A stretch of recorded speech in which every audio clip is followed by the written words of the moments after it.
Yes, sir, Hey, everybody. Welcome, What's society. up, gentlemen? It is Wednesday. That means we're here, ready to chat with all you guys. How we all doing? We all doing good. It's a bit of an understatement, I think, huh? Well, I just noticed. I'm just gonna phone this one in because I think this one's gonna be a. This one's gonna go off the rails, people. So this one's gonna be a Bears podcast today. No, there's plenty to talk about. But I will say that exactly. That's exactly what FTP. There you go. Mr. Jimmy T, and also it is now episode 34. I'm just saying. I just Good noticed episode. that. It's like a So sign. there you go. It's like a sign. Good episode in Chicago Bears lore for sure. So here's Pour one out for the you, my friend. here's the sweetness. Yeah, Here's the sweetness. dude, what a game, what a weekend. I'm still on cloud nine. What a wild card weekend. Yeah, in general, Just yeah. Yeah, 100%. Pound for pound, just Aside from the phenomenal last, football. aside from like the last game, Aside from the last one, yeah, it was kind of that was a little pretty. bit of a dud. That was okay. Leave it to the Steelers to ruin the last drop. Leave a bad taste in your mouth. No. But it couldn't have ended in any better fashion. So For us, I'm yeah, totally exactly. This okay was with it. Yeah, this is like a total Bears weekend here. It could be the end of Aaron Rodgers' career on a pick six, which would be screw the rest of the game. That's just the best way we could possibly end it for Bears fans as well too. My wife paused it. She paused it and was like, "You got to come down and watch freaking Rodgers whiff on this tackle." I was like, Oh God, that's my girl. That's love. That's love right there. That's love. That was pretty awesome. which we're gonna. By the way, I'm coming in hot already with the screen shares, but this is like breaking freaking news here. Whoa! Speaking of breaking, what just happened? What happened? That was my ring light. It is now kaput. Yeah, So now we'll it's just leave it out there for a little bit. Yeah, it's like a Now you're good and floor lamp. moody. It's uplighting now. Right. But breaking news, So- as if he couldn't get any fucking weirder, Aaron Rodgers says that he listens to the sounds of dolphins having sex as therapy for his body and it helps him heal. Like, this is no joke too. Like, I've seen this on a couple podcasts. We're supposed to be like talking and moving our mouths, but I'm literally speechless at the moment. I'm telling you, man. This guy's fucking Looney Tunes. It's too much shocking at the ayahuasca. same time. Not So shocking? predictable. It's so predictable. In the So spirit of predictable. non-zero chances too, I feel like there's a non-zero chance that he actually listens to anybody within earshot doing the nasty and would not feel weird about it at all. He'd meditate. Yeah. Like, how many other animals did he have not to a guy. go through before he realized that dolphins were Before like he landed on dolphins, right? like the peak of Right. of recovery, peak animal to listen It's- to boning in order to get Right. the It's max just, the it's max just one recovery. bad trip away. That's He's a all. man of science. He's a man of science. That For sure. Yeah, For the sure. scientific method for sure. He definitely had to go through the scientific Right. method on that one. oh, Exactly. man. Such But But a yeah, fun dude, guy. the top to bottom wild card weekend was awesome. I mean, you look at the notes. I think the first like fucking 10 topics are just Bears, and Bears. I don't even care. I told the guys, I'm like, I'm creating an environment that's so toxic tonight, and I don't give a shit what anybody says. Yeah. We're talking Bears as much as I damn well please. What's up, Oh. Pixel Mixer in the chat? How's it going, Dustin? Hey, how's it going? Yeah. Well, but there's obviously certainly some good football to talk about.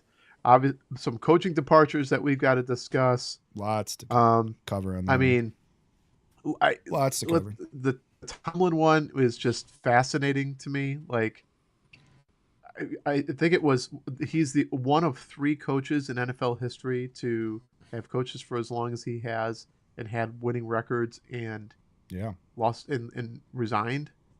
Mhm. Obviously, we know it was either a mutual parting of ways or they just gave him the benefit of the Yeah. doubt of just stepping down, right? Because they were Right. being That's- respectful. But That's how I read it between the lines, was like giving him an opportunity to go out on his own terms. It sounds like they kind of came to the conclusion organically between both parties, and then like I mean, Yeah, because goddamn don't it, tell when me you that he wouldn't swing for a 20 burger, right? Like he wanted to. it's Yeah, I it's think he'd go interesting. for at least one more year. I think the interesting thing is like he's not immediately looking for another excuse me, for another coaching job.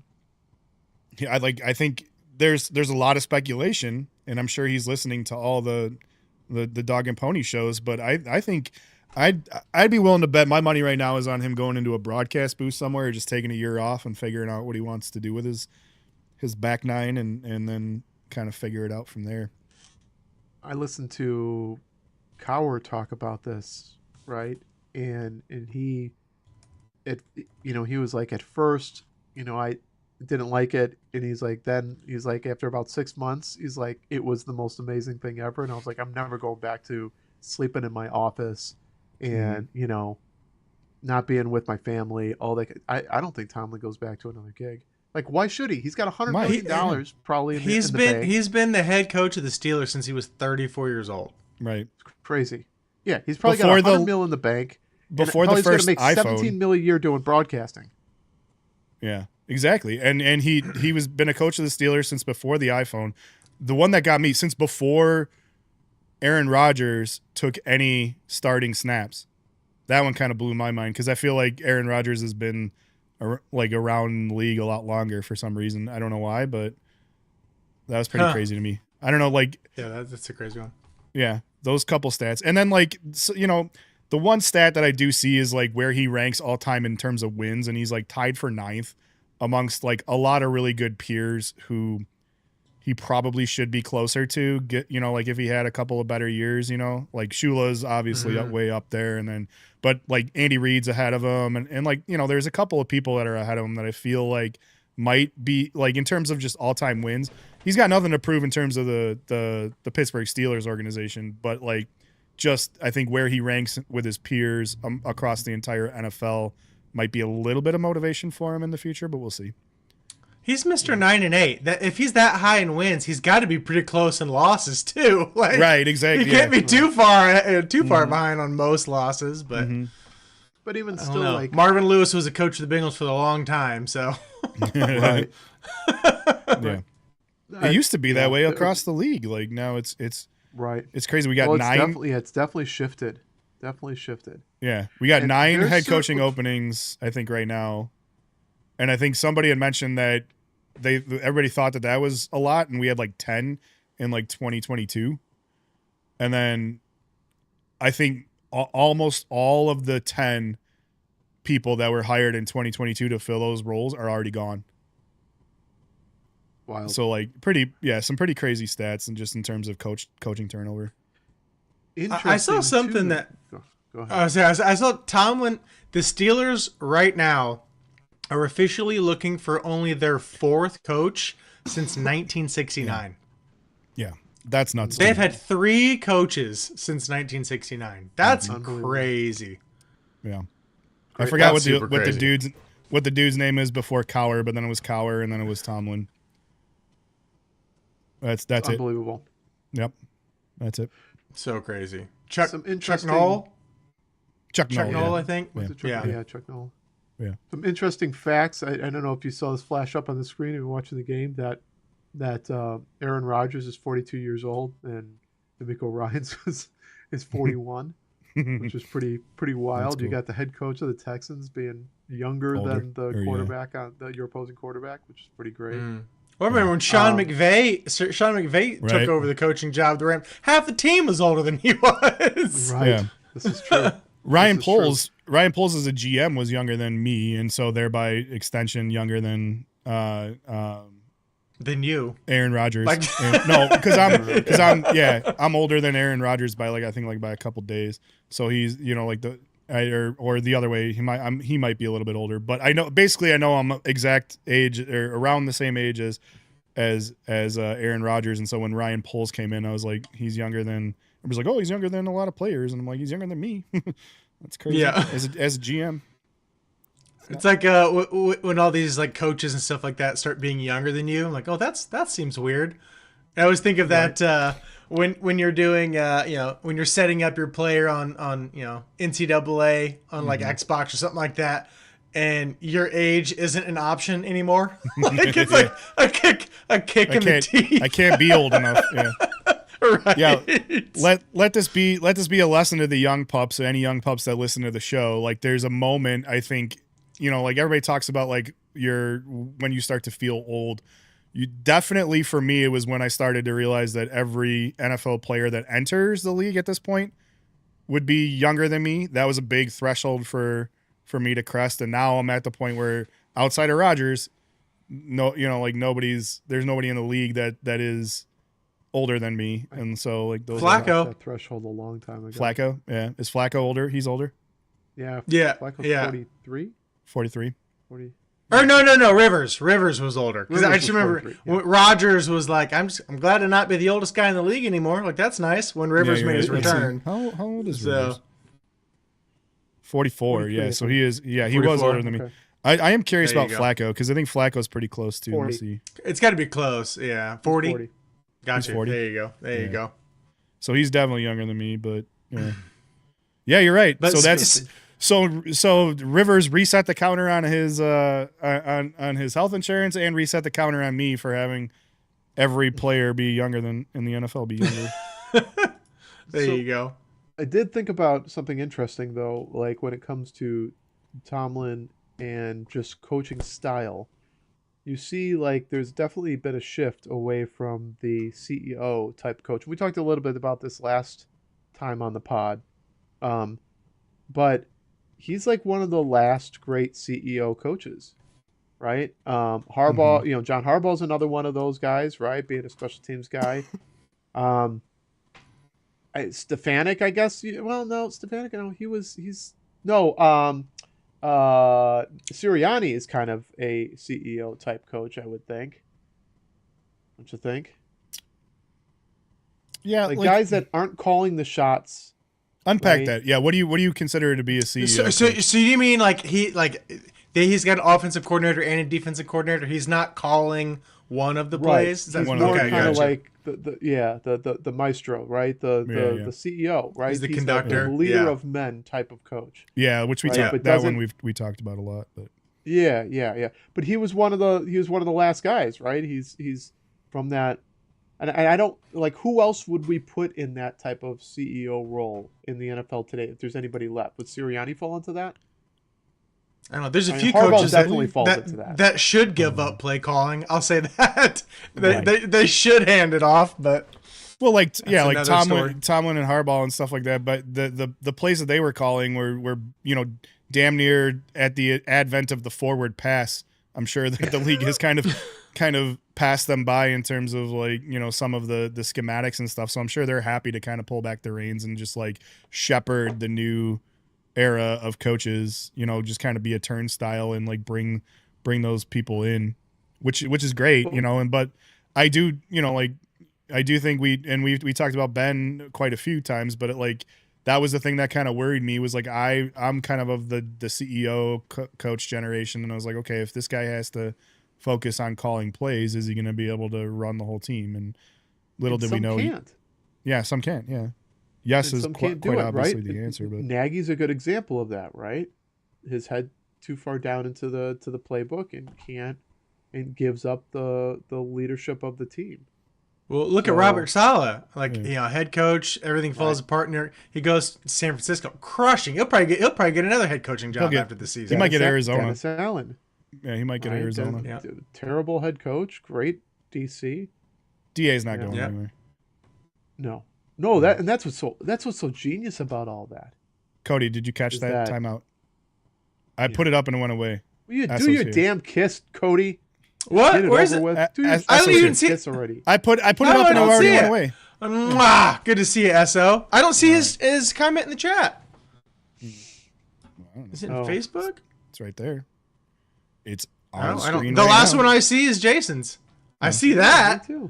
Me too. Yep. Well, look It's at right I there. don't know, I weird. didn't I didn't think make it Andy's up. just putting it up. Yeah. Just making it up.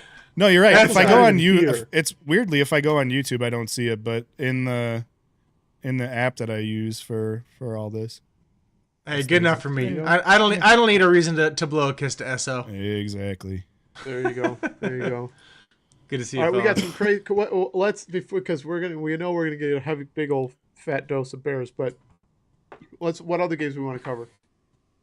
I mean, we got to before we get into the NFL, we got to talk some college football for a minute here. Yeah, let's talk. Let's talk some big games this week. I mean, even I don't think anyone predicted the national championship that we got heading our way at the beginning of the season by any stretch. Yeah. So and IU Miami. Not to mention the fact that I just the 19th. I just can't get over how freaking far out it is. Far out, yeah. So it's too long. It's too much. Yeah. Yeah, it's Monday, right? What are they?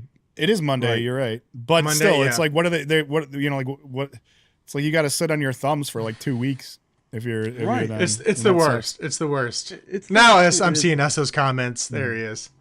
But yeah, it's such a long. It's the same thing with the Super Bowl. I mean, I get it. You got to do planning and everything like that. But that's a big gap, man. It's a big gap.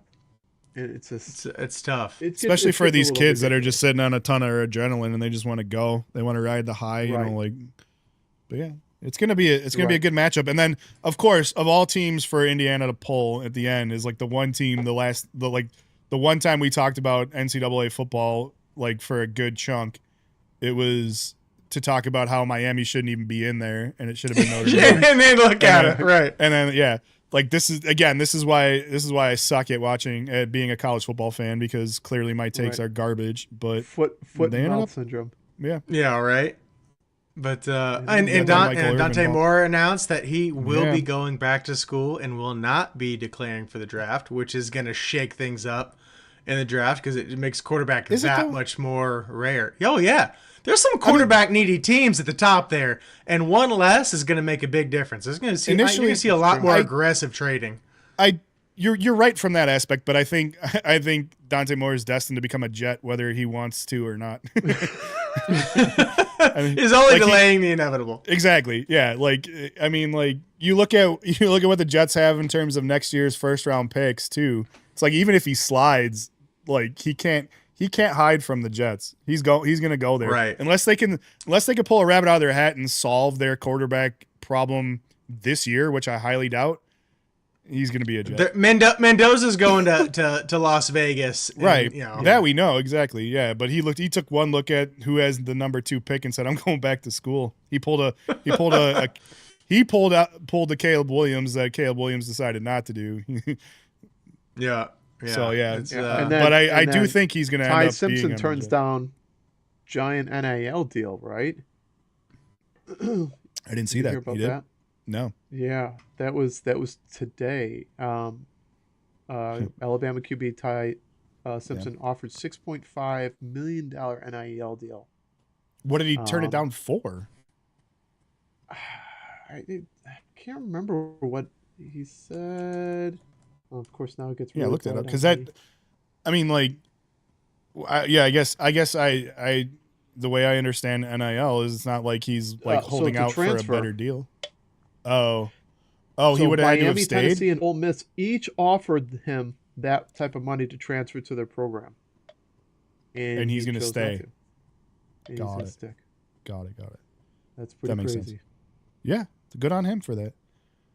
Yeah. Dude, the NCAA is weird. I think I had conversation. Yeah, no, I was gonna say I had a talking point the other day on last week's episode that we didn't cover. But here we go. I pulled it up. There was an NBA draft pick, James Nagy. He was the 31st pick in the draft in 2023, and in the NBA, he went to go play overseas in Europe, I think, or something like that, but never stepped foot on a regular season NBA game. Played summer league, played all the other pro level stuff. Decides he wants to go back into school, and the NCAA awards him 4 more years of eligibility. What? Yeah. Yeah, he just... Is that real? Yeah, 1,000% real. You could look it up. He goes pro, goes into the draft, doesn't his, I guess his defense was that he never played any regular season pro games. Played in Europe, which is, I guess, his defense again, not sanctioned professional basketball in the way the U.S. looks at it, and the NCAA is a U.S. governing body. He makes an appeal, says, I want to go back to college. My pro career is not doing very well. NCAA awards it. Fucking nutty. That's James Nagy. You can look it up. Yeah. Like and like I listened to a couple people like break that down, and essentially all it really means is that I think he was part of one of the big name conferences, obviously. And I think the take is that the conferences kind of run the show these days, and the NCAA as a governing body has like no say over anything. So I guess the conference wanted to allow him back in because they thought it would be good for their ratings or whatever to have, like a former pro playing on it. And they, I guess, put the screws to the NCAA, and the NCAA folded like a lawn chair and said, yeah, okay, fine, we'll give him 4 more years. I mean, it's not too terribly. I mean, what was it? Chambliss or whatever from Ole Miss was going for like a 7th year of eligibility or something like that. They denied him for that, which thank God they did that. But there's some weird years in there though, because you had like the COVID year. There's a lot of funky stuff with right, that. right. And that's 2023. Like it was when this guy was picked, so clearly he was part of the COVID era as well too. Like when he was in school. Well, that makes a difference. It does, but this guy does make a difference. Went pro, but not 4 more years of eligibility. That's right. Played in summer league games, which are considered pro, professional games. Like you get paid for summer league games. He goes to Europe, he gets paid in Europe, but none of them were any regular season NBA games. So I guess that was the yeah. I don't know. I don't want to belabor it. I just thought that was a very interesting point. Then made me like realize that NCAA is like all over the goddamn map right now, and I do agree. I think that the conferences have too much force at this point right now and too much say. TV deals, NIL, all that stuff. Like, I do agree with a lot of it. I do think it's risen to the point where these athletes are getting money made off of their names, and they deserve a piece of that. But like, some of this needs to be kind of somewhat like regulated. At least the NCAA has to have the final say in a lot of these things, and they can't just be pushed around by the conferences. I'm really curious to see how this Notre Dame situation shakes out, because they're really throwing a wrench in everything. Like with their like not being affiliate, like of course it's going to be interesting. Well, we can and have. They're the only team that can really do that. Yeah. What's up, Jason? Yeah, I said we can have a whole freaking episode on NIL and transfer portal, and we probably will come February or March. We should because. We should, because there's a lot to be said about that. Like, I mean, there's some positives, but it's definitely my perception is that the negatives far outweigh the positives so far from what I've seen. So far, yeah, it's getting almost so crazy. Like, like Mizzou, for instance, is losing like four key in the portal already, and it's just like, come on, you want to root for a team, and I get like, if I'm a player. Right. And I'm thinking back to my college career, I'd be like all over the portal, right? Like, hey, I'm not playing here. Fine. I'll go find a place that I can play. Right. And I think that makes a lot of sense for the player, but there's got to be some type of limitations on it. This multiple, like bouncing around the multiple teams, and, it's changed the dynamic for sure. It has. And it's worse than free agency. Does it make it worse though? Or what? And like, truly, does it make it worse? Like, I agree that some, like any program, somebody's going to exploit that, and they're going to find a way to make a competitive advantage against that. But to your point about these kids that are like, like they've got 4 years of eligibility and they're riding pine at some college, absolutely go transfer. Absolutely.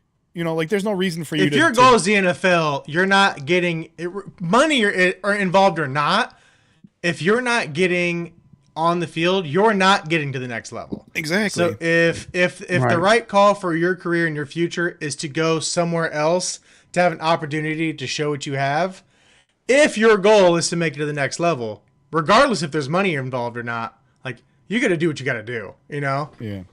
I think Lean Green said it best. I think that's exactly right. The turn in the equivalent of stacking little league teams. That's what It it is. feels like.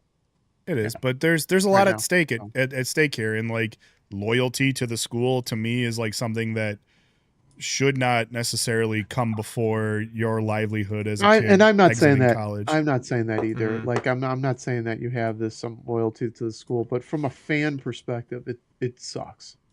But here's the thing: from a fan perspective, for the NFL, it sucks. For people who like college football, getting the best quarterbacks in college football for another year Yeah. is going to improve the product on the field there. You know, Plus, and not only that, think of the Sam Bradfords of the world.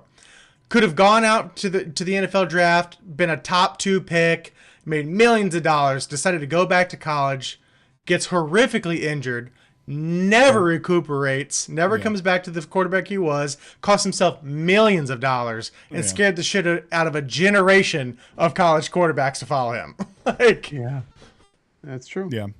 That's true. Yeah, and like and you know, like to me, I think one of the things that I love about the NFL is the potential for this blockbuster trade at any moment that could really shake up the entire league. And I feel like the transfer protocol is kind of a little bit of their answer to trades. Like I don't think that we need to let coaches start wheeling and dealing kids around like they're commodities or anything like that. But like if a kid decides he doesn't like where he's at and he wants to go somewhere else, I say let him go. You know, like it doesn't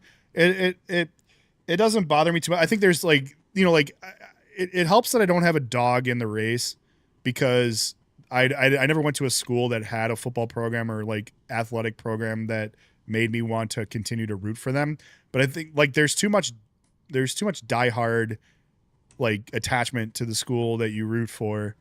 You know, That's part of the fun though. it is fun, yeah, but you just have to like I feel like you just have to understand that them's the rules and that's what's going to happen and just you know just kind of roll with it, because to me, from a person who doesn't have a dog in the fight, I love seeing how many quarterbacks, you know, flip around in the transfer protocol and shake things up, and all of a sudden now you've got Indiana all of a sudden out of nowhere being a powerhouse football team. You got some of these other Carson Beck transferred from Georgia to Miami. from Now Georgia look to at him. Miami, He's in exactly. the national championship. I- We would have I- never seen Joe Burrow No. because he was behind Justin He was- Fields. We'd have yeah, never, exactly. we would have You're never absolutely right. gotten He's in his Ohio. legendary season in LSU if he hadn't transferred from Ohio State. Yeah. Don't get me wrong. I'm not trying to defend it. There's flaws to it, but There's pros and cons to either 100%. Yeah. There are positives and negatives But to the That's all I'm transfer saying. portal to NIL. 100%. totally. And I'm just saying from my perspective, from where I'm at, it brings an element of excitement to the college game because I change who I root for on a week to week basis, and it's fun to kind of see that a little bit. I feel like so. I agree with Drew. sure. Like they need to figure out the transfer portal. Guys can't be switching schools every year. That I agree. And that's all I'm saying. And that's Yeah. yeah. So Fair, respectfully disagree. All of that to say, I do think I wouldn't be shocked if Dante Moore was going back to school to avoid going to the Jets. Absolutely, 1,000%. Going full circle back to Drew's original question, but way to like bring it back. Way to bring it And back. like I said, Love he's going to end up on the Jets anyway because they're still going to end up. They've got a first round pick. I think they've got a first round pick through like Indy or somebody like that already next year. And like they've got they're going to have their own first round pick obviously because I don't think that they're going to all of a sudden turn this thing around. So it's going to be a high top 10, 5 probably draft pick already anyway. It's going to So he's you going to think end up they're a gonna Jet. go QB twice. 2 years. No, I just like I don't know who else. Like if I know Dante Moore there's a big question mark on whether or not he's a good quarterback, but I don't see them pulling a Bears and just drafting some like from the second position, just drafting somebody who's not like considered to be the number 2 quarterback, which I think Dante Moore is considered to be the number 2 quarterback despite some of his flaws. You know, like and especially with. Well, I guess Chambliss is going to get forced out. I don't know. He's not a great quarterback either. I think he's low first round. But I don't see them like if they're not going to get Mendoza, I don't necessarily know that they have to go quarterback at 2. I mean, they got fucking problems on defense right now. You know, like they gave up half their defense and stuff. So I think I could see them doing something defensively for this year and then waiting till next year.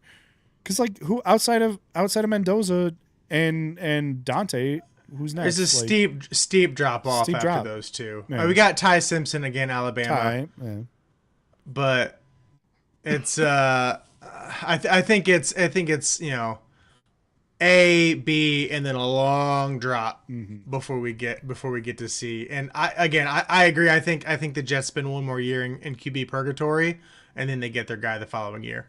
The good news is they have the draft picks to build. They're going to be young anyways. They don't need to get it. They don't need to get their guy next year. They're already in rebuild mode. They've got the picks to restock. I think they'll wait 1 year to get their guy as opposed to just picking the best available, which is crazy to say at number 2, but I'd be shocked if they go QB unless Mendoza falls for some reason, which they won't. And Lynn Green, high school players getting paid is just silliness. That's craziness to me. Yeah.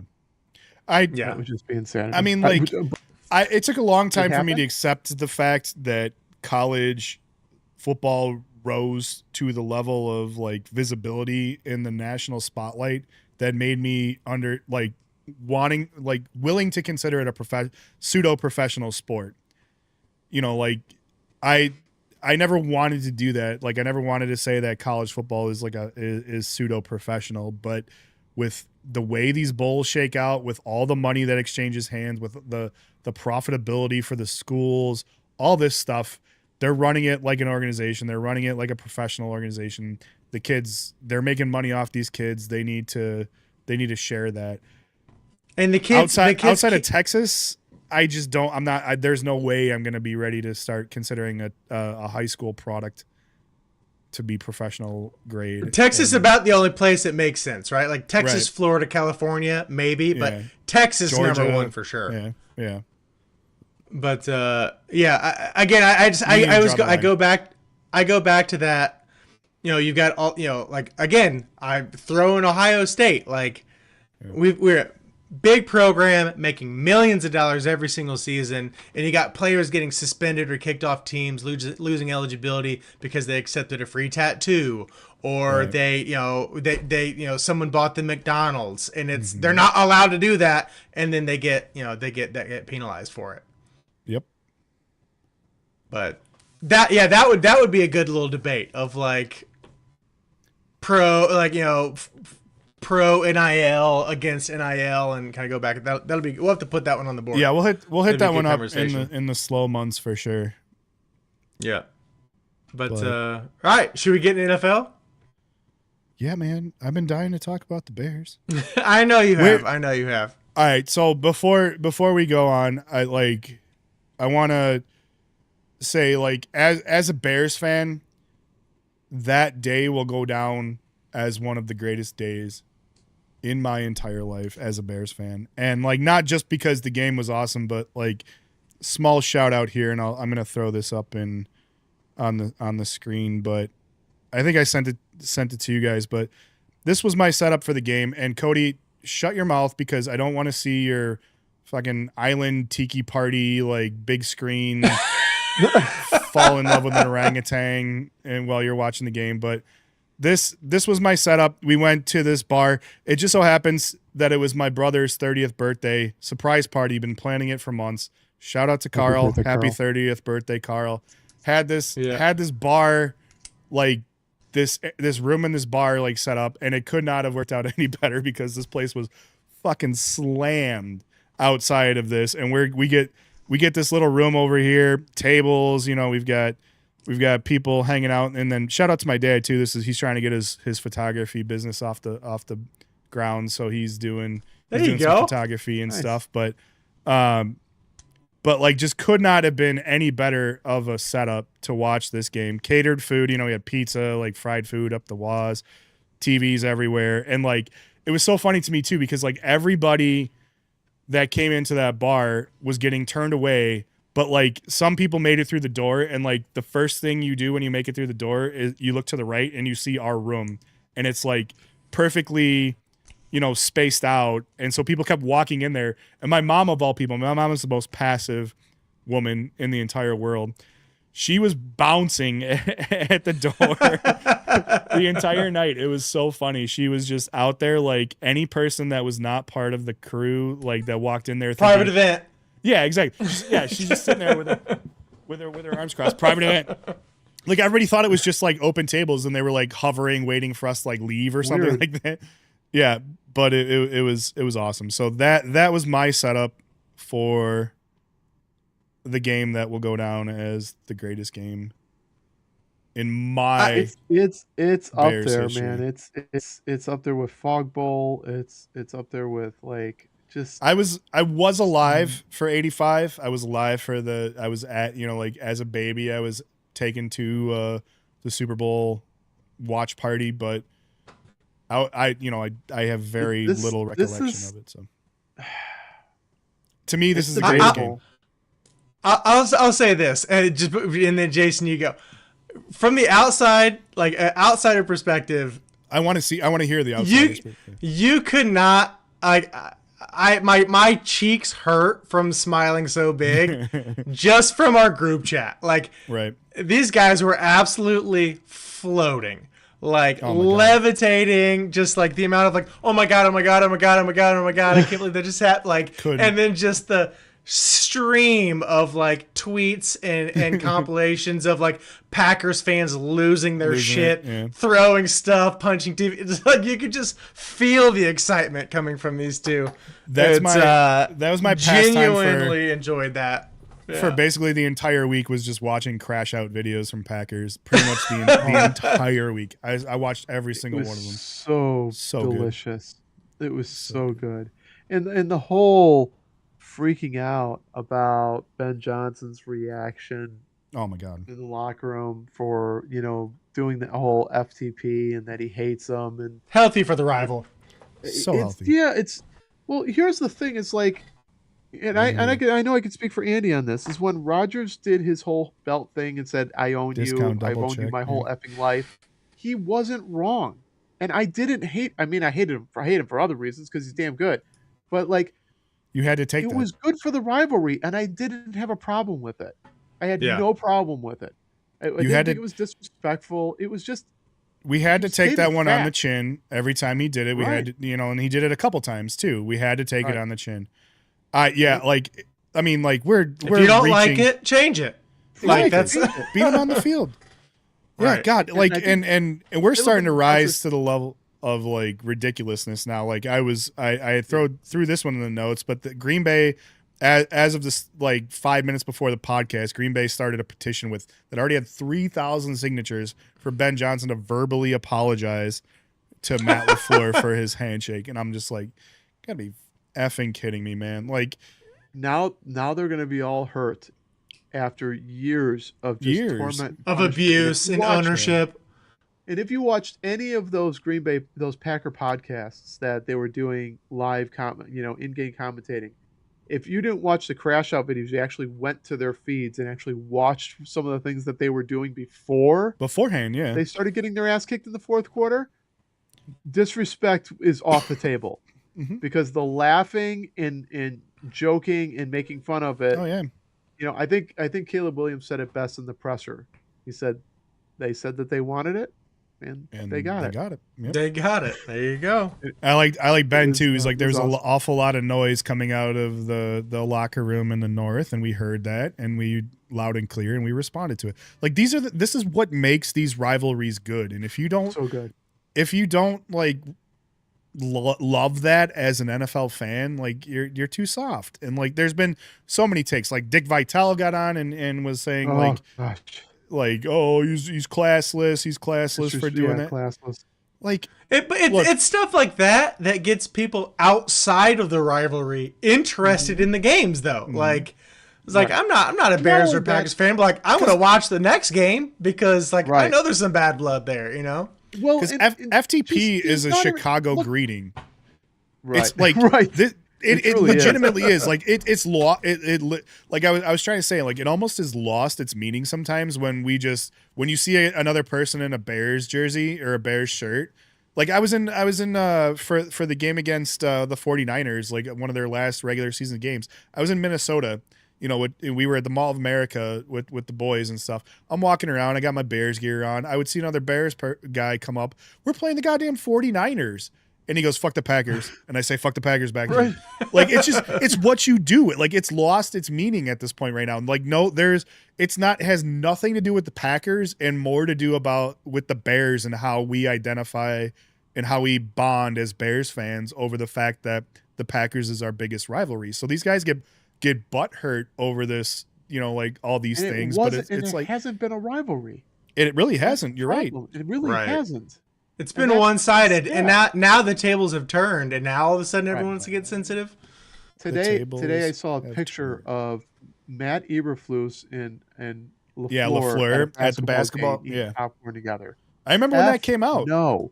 Yeah. Huh? I remember when that came out last year. Yeah, I remember when that came out last year, and it was just like this is your like. To me, that was almost like the start of the downfall for Eberflus. Like, I get it. Like we play these rivalries up from time to time, and at the end of the day, like humanity prevails, and like you can sit down next to a guy and watch a basketball game. But it was just like at that moment, that was the optics you wanted to show, was that your team that was in the midst of a massive losing streak and just could not come anywhere close to beating the Packers, and you're sleeping with the enemy at a basketball game, sharing popcorn with them, like.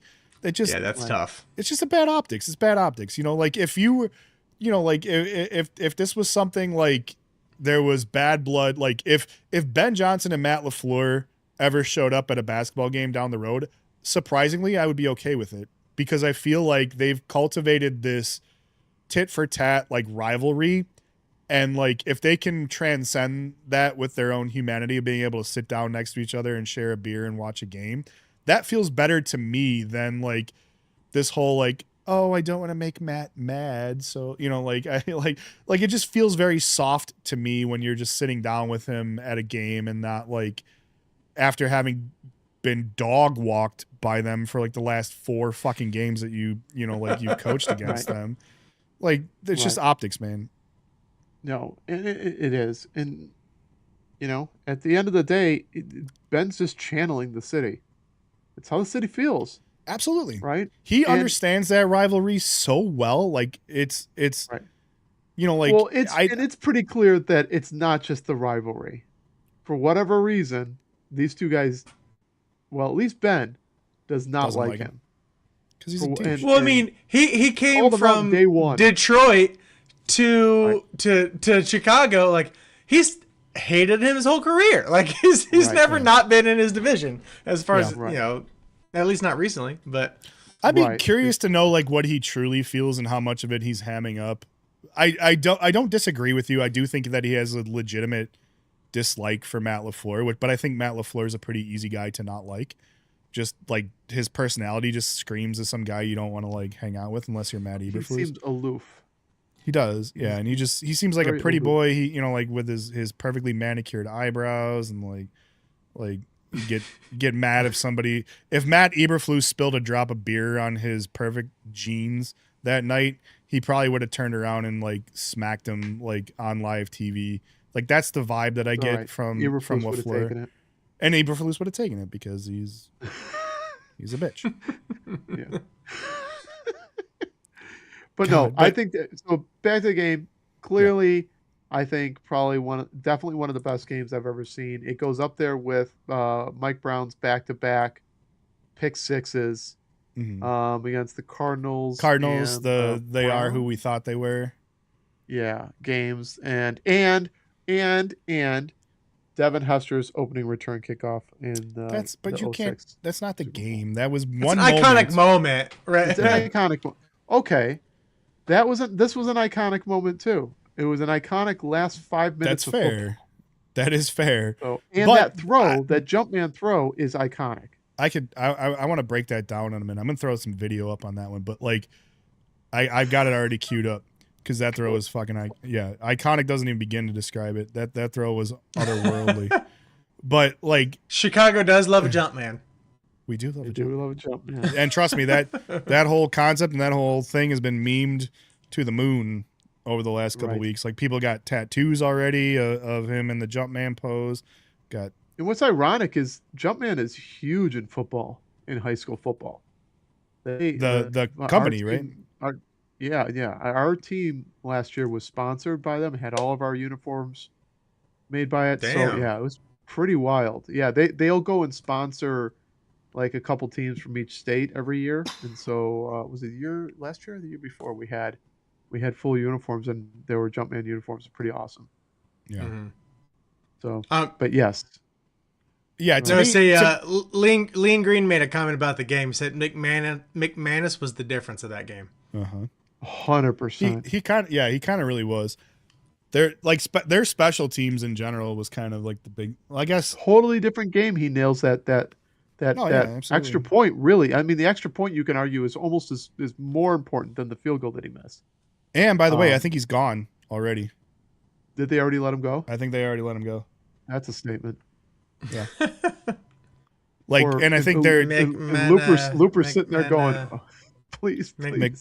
McMahon not gonna work here anymore. Not gonna kick here anymore. Yeah. Right.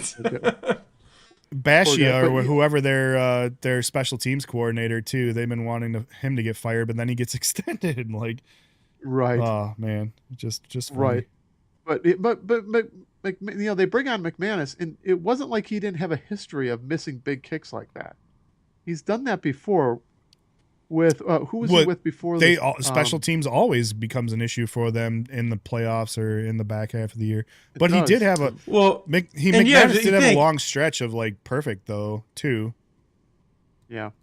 yeah. So- Well, you also have to think with Green Bay, like they've had a lot of home game playoffs, and dude, you got games in December and January in Green Bay. That wind is howling. The ball's hard as a rock. It's freezing Yeah. cold. Like, Dude, kicking in Soldier Field is no joke. Like, you have to take some of the blame off of McManus, like, just for not like, maybe not being able to fully grasp how bad it is to kick in that situation. You know, and subsequently, you have to give Cairo Santos, our kicker, some flowers as well too, because that dude figures out how to drill it. I mean, granted, it's home field advantage, but still, he figures out how to hit it in those winds, swirling winds all around Chicago all the time. He drills it. So, yeah, It is uniquely Chicago, and those winds are no joke in that stadium. They change. It's a weird feeling. I mean, I've had the blessing of being able to walk onto that field, and it is a weird wind. It's just weird. Very swirling, very strange. For kickers, it's got to be an absolute nightmare. Yeah, I'm sure. But like, yeah, I mean, he was. I said McManus. I mean, I knew he was in Jacksonville for like a short stint there, but I mean, he was a kind of a staple at Denver for a long time. He was. So yeah, interesting. I was trying to look up some of his stats, Before but he got cut though, I was watching some clips of him just shanking balls. Happens to the best. And of them. I mean, they can't all be Adam Vinatieri, you know. Right. Well, no, but in critical moments, I Even think Cam Whittle. he got left go from Denver because of a critical shank. I can't remember. Of course, I can't remember what game it was and who it was against, but it wasn't even close. So, and then he comes to the Green Bay, and then they have a curse. Like, you're right. Like you want to say that it was like the last 5 minutes. I truly believe. Offensively, I agree with you that the last 5 minutes is where we really kind of came to life. But I had to go back and watch it because, man, I was drunk and not in a good mood come halftime. But I was like, what's DA? I think I even texted you like, God, this happens every time. Yeah. Every time I text our thread with even the slightest bit of doubt is when the comeback ensues. So it's almost at the point right now where I'd be doing it on purpose. I'm gonna start doing it on purpose. Okay. But like, I hate the fact that like I let the doubt creep in. But like, I think I texted you something to the effect of like Dennis Allen, our defensive coordinator, has to figure out how to change something in the second half. Yeah. And I guess it was a little bit of column A, a little bit of column B, because I do feel like Green Bay took their foot off the gas. But we came up with some big. effing stops early in the third quarter. And it wasn't, God, we could have had so many more via takeaway, which that's the way the Bears have existed this year on defense is key takeaways at critical times. There was I think they fumbled the ball 4 times in that game. Right. Green Bay We did. didn't get any of it. We didn't recover a The single fact that one. we lost the turnover battle for the first time all season and still we did. Yeah, won you're the right. game And still won the game. Right. is Yeah, pretty impressive. Those are the types of things that the Bears were doing where they were, there was a screen pass to a tackle or something and he just booted the ball 15 yards down the field and we had nothing but daylight to recover it and we just completely slide into it and knock it out of bounds. We got I think it was, I forgot, it was Watson or something who caught the ball, dove into the end zone, fumbles it right beforehand. We had every chance to recover it in the end zone for a touchback. We don't. They end up recovering it in the end zone, not for a touchdown, which was an interesting rule. I had to go back and realize the only reason that was not a touchdown was because when you're on the offense and you recover the fumble, you can't advance it further. So since he fumbled it before he crossed the goal line, it means that no matter where they recover it, they have to bring it back out on the other side of the goal line. They ended up scoring on the next play. Right. But I was just I was like, what? That one took me a little bit to kind of figure out. For sure. We weren't, but we still managed to get some key 3-and-outs. Some guys stepped up on some very specific plays. I don't think our defense played a particularly great game. They played their standard. No, they picked on Kyler Gordon all freaking game. All night. And as much as you say that Dennis Allen did well, I think it's just as much an indictment on Matt LaFleur for taking his foot off the gas. Had he struck deep on us, we were right. We would have given up the big play. And there was a time in that last drive where Love was really pushing the ball down the field. It was there. We could not stop a ball beyond 20 yards if our life depended on it. No. And he just chose not to do it. He tried to go back to the run to try and run the clock out. That wasn't working. And that was one area where Dennis Allen, with the defensive line, was stepping up and making big stops on Josh Jacobs. Yeah. But he could have pushed that ball down the field and killed us. And if I'm LA right now, this is my game plan. Is if I get inside of the 30, I'm throwing 2 balls into the end zone every series. Yeah, one to Puka, one to Adams. Yeah, that's what exactly. No, you're dead on. I'm either throwing to Puka, because I think where the Bears defense those are the options. Those are your options. Understood, but there's a nuance to what I'm saying. Inside of the 30. If they get inside of the 10, I'm not I'm shitting a brick because I feel like our red zone defense, to me, once we get that 12th man in the back of the end zone, is where the bend becomes don't break. But if we're in that soft coverage from the 30-yard line, 35-yard line, even almost out, we can be had on plays. You got to pick and choose your shots, but that's what Green Bay did. They did it. They did the game before. They did it this game.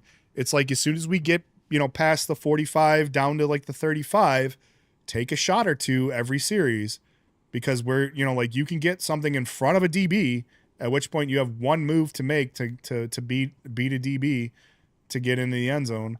But as soon as you get into the red zone, we managed to figure out a way to use the back of the end zone as our 12th defender and hold you to field goals. So I'm not, if I'm them, I'm not looking to get into the red zone. I'm looking to get red zone adjacent and then start throwing shots, 1 or 2, back to back, either Puka or Devontae. I would argue that I think they get in the red zone less than 2 times the entire game. I don't think it's going to come to that. That's a tank. I think there's going to be.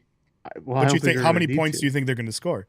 I don't think they're going to need to. I think anything beyond their own 40 is going to be a deep ball to either of those 2 guys. They're still going to score plenty. It's just not going to be in the red zone. We're kind of saying the same thing, yeah. Pick and choose your yard line where you think the shots are going to come. But I'm saying the exact same thing. I think as soon as you start getting on your side, on the positive side of the 50-yard line, you start taking shots. That's where we can be. And they're not shy vulnerable. of it either. Right. That's exactly. going to be the That's what matchup they of do. that game. That's Yep. going to be the matchup of that game is that offense versus your defense. Mm-hmm. Man, they that's- have a lot of weapons. They have a lot of weapons on that offense. But we If also showed we get we also pressure showed on with Stafford, then the game's over because he'll just sit back there and just pick us apart. We have also to get showed, pressure though, on him. in the 49ers game, I don't feel like outside of like the two major weapons with Devontae and Puka, I don't feel like the 49ers offense was too dissimilar. They take their shots when they get them as well on their side of the ball as well too. And I we can go shot for shot. They shredded us, but we still ended up with a chance to win the game in the fourth quarter. They did. We did. You know, But and that's what I'm looking trading for. shot for shot though with them. Exactly. That's what it needs to be, is like that. To me, Bears are going to live and die by whether or not we get a chance at the end of the game to let Caleb do his thing. That's what it's become. But you don't want to get to the end of the game and rely again on Caleb Williams picking that team up with his perfectly manicured hands and sticking him on his back and taking you guys to the promised land. I'm okay with it. I'm totally am. I will totally go okay back with to it the too, well again. I will go back to that same well again. You give the man any amount of too. time, one timeout. I'm saying you don't want to rely on it. You don't want to have to rely on in a that. perfect world, Well, I didn't absolutely think there not. was another one in the well until I saw this game. Like I was like, okay, we've exhausted our late game magic wand. At some point, that well is going to run up, and so I'm all about just playing it as long as you can this entire year. But yeah, in an ideal scenario, you're absolutely right. You don't want to have to go to that, and they may need it this game. They may need it this game. But I'll tell you, if the weather is going to be a key factor in this one, huge, because you're talking. I think I saw the last report was 16 degrees and snow, and that's not feels like. Feels like it's probably going to be closer to 8. 8. Yeah, that's going to be a big factor out there. You've got Stafford. Chicago's out there practicing without. Finger. Yeah, Stafford's hurt. And if anybody's throwing a football, you're practicing without heaters.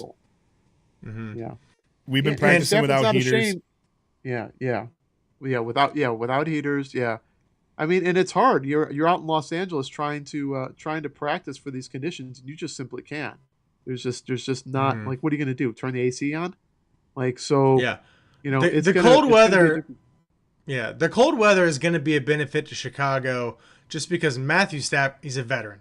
He's been there. He's an incredible quarterback. Anything that can put a damper on or like even restrict the passing game is going to be a positive. Not trying to shit on Caleb by any stretch, but like Matt Stafford is their guy, right? Different level. They've got Puka and Devonta Adams, like, and not only that, but you got Higbee, you got Parkinson, you got right. So like anything that you can take the ball out of his hands, or for any reason the weather persuade them to go more of the run game, I think it's going to be an advantage Chicago in that sense. They have to keep him off the field. Yeah. They have to run the ball, establish the run, play 3 yards in the clouded dust, old school smash mouth, and just have at them and let the chips fall where they may.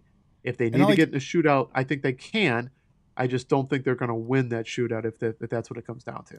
I think they should, to me, I feel like DA should probably sell out early, in my opinion, and try to get some big stops, throw some blitzes, throw something at them early in the game to try to flip this and get them on their heels a little bit. I don't mind the bend but don't break defense given the way our roster shakes out.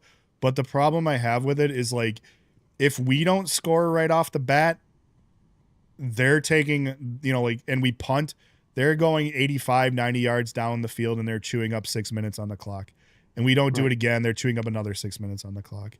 And these are the things that just make it impossible for our offense to get into rhythm, because they're chewing up time on the clock. And it's if in the middle we go back to that, I'm totally fine. But I feel like early on, to combat the fact that we've shown a propensity to start slow, we should sell out on defense a little bit more and try to flip the field, get them a little bit on their heels to the point where if they want to go back to the traditional shootout, bend but don't break defense after that, I'm fine with it. But let's take some chances here.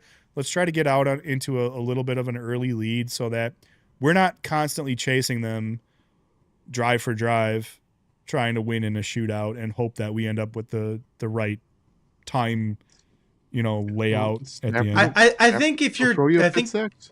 They'll throw I a think pick if you're tied or close within, say, one possession at halftime, that's a win. Because the deeper you get into that game, the colder it's going to get. Yeah. Like you said, Stafford with his ailments. You got Devonta. You got some older guys on the other team. You get in into the dog days. The deep end of that game, and you've got the youth advantage and the weather advantage. I mean, I think if you can stay close at halftime, I think you got a great shot in the back half. Yeah. Yeah. Absolutely. I agree. So, all right, what do we want to do next? I mean, we've talked about it for a while. Got a tin hat take? I do have a tin hat take. I guess we could do that. Let's hear it. All right, here we go. Free your mind. See beyond what they want you to see. Beer League Society presents Tin Hat Takes. Would you like it? Yeah, please put it on, because that thing is. I'm not putting it on. It's not my tin hat take. Well, I can't put it on because you're way over there. No, this. Put it on for him there, Jason. Yeah. All right, this one's gonna be quick. You can't flash the tin hat. All right, this is gonna be quick because I just found this one and it's absolutely ridiculous, but it made me crack up a little bit. All right, so the 49ers are the most injury-prone team in the NFL. Oh, I saw this. This is actually I saw this too. Fascinating. 2,036 games missed since 2017, NFL record. 27 ACL tears in the last 10 years. Fans are starting to float the theory that environmental toxicity due to the location of their practice facility is to blame. The red square that's outlined right here is a super electromagnetic substation, whatever the fuck that means. And the yellow is where the 49ers spend their workdays playing during the week. I'm assuming the theory is that because they're in close proximity to some electrical static interference, that the fans are now saying that this is the reason why they have 28 torn ACLs and 2,036 games missed since 2017. Not to mention, is 2017 when that building was added? Was that when that was built? I think that's an important thing. I will not go so far as to say that I've done the research on this one, but in the comment thread of this, there was plenty of people that called out the fact that this building, the red outline, has been there well before 2017. Then has the practice field moved there in 2017? Or both. Right. Yeah, I don't know. I want to say that I watched a doctor talk about this. There is some video out there. Ooh. And there is a direct connection between EMF frequencies and ligament damage. There's apparently some studies that show that there is a weakening through certain frequencies in EMF. What in the goddamn you can hell? have ligaments break down over time. Specifically.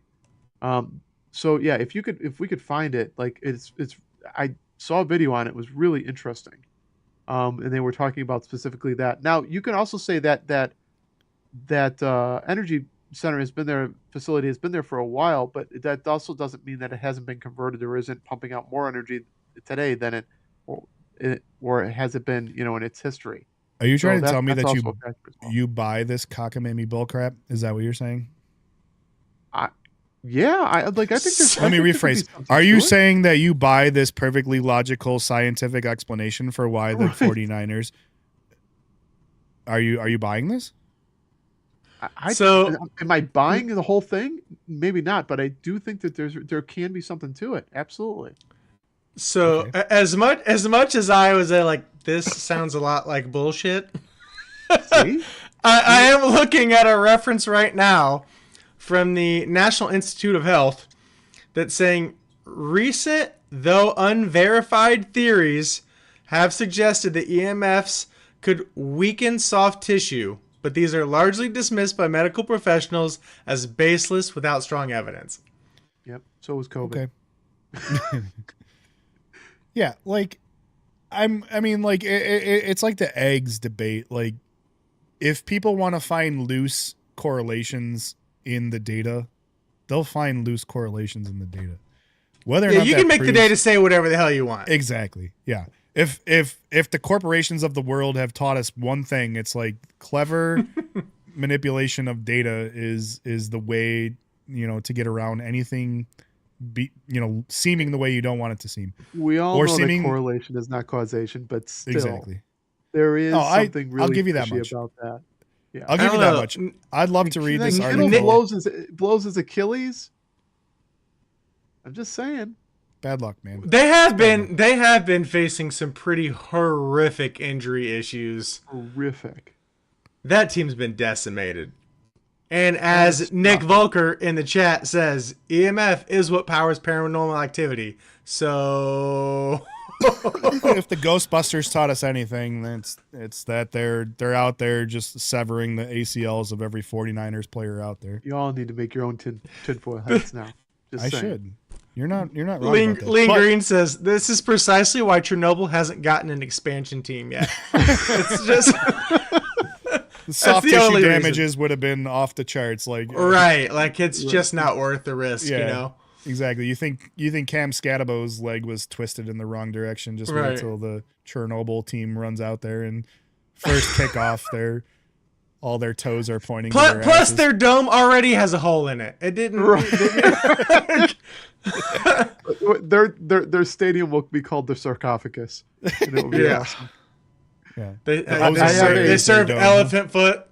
Right. They have I have a fascination with Chernobyl and Pripyat. Oh, God, me too. Look at it's so fascinating. Did you Tin Hat so there's takes a are going to recent be Tin Hat takes Oh, yeah. are going to be like on point come March, late Oh, just February or wait. March. Just so wait, you guys I'll go know, down yeah. the rabbit hole hard. Oh, I have like a nice. little and it's got like a Yeah, light that mushroom glows cloud. up. It's pretty sweet though. Yeah. That's cool. And if you haven't seen, like, if you're looking for a good miniseries on anything, the Chernobyl miniseries on Max is pretty amazing. Really, really fascinating. Oh my God, it's one of my favorite. It's so good. Oh It's so God, good. I've watched the whole thing like 3 times. Like it's so good. It's great. And did you know, like, recently that there is a fungus now growing in the sarcophagus that's eating Eating the radiation. Yeah, Mhm. it's like it's. Oh, life will find a way. you're talking about that like blob or whatever that's in the Chernobyl. That's No, elephant foot. That's Oh, elephant's the foot. elephant That's See, Cody different. and I know what we're talking about. Oh yeah. Oh yeah. Fucking Oh, clue this what you is guys are talking about. this is a fungus. It's a mold that's growing, or not a mold. It's a mushroom. It's a fungus. type of- Yeah, it's it's a fungus. adopted. Yeah, it's that's growing in the sarcophagus. That's feeding off of it's a cesium, I believe it is. Yeah, I know. Just shush. Just all right. We're back in. All right. Are we done? No. I'm done. totally teasing. done. I'm totally teasing. You guys can keep going on that one if you want. No, that's okay. We can. you ruined it. I know You we don't ruined have it, Andy. therapy, but Did I really? I'm sorry. I wanted you to at least finish your thought. I just thought it would be a really funny. Nope, you ruined it. Falling asleep. Okay. no, it's fine. It's fine. I know we don't have therapy, but can we just maybe play it one time and then just stick the Green Bay logo on the statue's ass? Maybe for the next one. I mean, you're asking me to do a lot in a short period of time right now. If you want to finish your thought Okay. on, No. I've already talked about fungus. I'm good. if you want to Yeah. finish your thought on Well, fungus, I could. for next episode, if we could get one with the Bears and then the Steelers right next to it, that would satisfy both both parties. So Yep. Yeah. Oh, there you go. man. Come next week though. That things is could crazy, though. Look a lot different. I mean, granted, I'm happy. I'm happy now at this point. We beat the Packers. We're playing on house money at this point. I would love Total to house beat. money. I'd love to beat the Rams, Love but to beat the Rams, but if it don't happen, it's okay. I'm okay. I'm okay. I think it's All right. possible. I'm happy for I you do guys. think it's possible. Yeah. Yeah. Do you want to? yeah. I was gonna break down Long some like time coming. films, or we can go to the memes, whatever you guys want. I got a couple highlights that I feel like are worth breaking down. Of the Bears? Let's break game? him We down. talked about Okay. enough. Okay. Oh, We'll is it leave the it- Bears we'll game? leave- Wait a minute. Wait a It's the minute. Bears game. That's what it is. We'll Damn leave it. Cody though. No, honestly, give Cody the choice here. No, I mean he's already got it up now. Like, All right, maybe Go one. ahead. Well, okay. So I feel like this 2-point try. Yeah, I'm over here like fucking like all 22ing this whole thing. Yeah, you And think the you worst like part about Jenkins this too is will I lead us couldn't even something like find that. I couldn't find good enough footage to break down what it is that I'm talking about right now. But like, Great start. yeah, I know. That's a crazy. Because they've already motioned out of it. But this setup to me, like on this 2-point conversion, I've seen a couple breakdowns of this right now. I caught some of it, just like their motion. Like I'm a huge fan of how Ben Johnson motions all of it, in all of his setups. And so like this setup right now, where we've got 2 out to the right, you've got Caleb in the gun, and you got Colston. This is 13 personnel. So you got Colston out here. You got I think Komet All out tight here, and these are all tight ends. Yeah, and Durham Smythe out here. These are all tight ends. What they don't show in this was he motioned to this where Durham Smythe was fullback. This was power I right before this. All stacked up. You had Colston was in, Komet was in, Smythe was in the power I. All the men were in the box. They put 10 in the box. They put 10 in the Nice box. spread them out. Look at this personnel here for them. You can't see it right now, but this guy right here, he's a linebacker, and he's played 1 snap all year. Linebacker. Is he lined up against Loveland? Linebacker. Yeah, he's lined up against Colston Loveland. Linebacker. That's Quay Walker, linebacker. Got linebacker over here. This is the only DB out there right now. Split out wide to Cole Komet. So at this point on this 2-point conversion right now, which they motioned into, you've got Colston Loveland against a linebacker who's played 1 snap all year, 1-on-1 right there. And like this was like the biggest freaking play to me when they scored in this 2-point conversion. All he does is just sit down right there. That linebacker never had a chance. Gets into the end zone, turns around. Caleb throws a dart. Like, it was just perfect because they had nobody that could match up with this at all. They had a bunch of linebackers out there. And like that to me was like the biggest play of the game because that doesn't hit. It's a massive swing. And like it takes the pressure off of us too, because then like it's like, okay, we only need 3 points at that point to kind of tie the game. 4th and 8, here's another one. This one needs no explanation. This is just Caleb with pressure in his face. The jump man ball. This will go down in Chicago Bears history. Pressure in his face. He rolls out. Both feet in the air. Like this throw, if you could watch like all the different angles of it, it's just insane. Back end angle is pretty insane. The back end angle is nuts. I wish I could have gotten it. No justice. But like he rolls out and like right here, if you see the back, if you see the back We'll end get there, angle Drew. of it, Trust me. Yeah, we'll get there.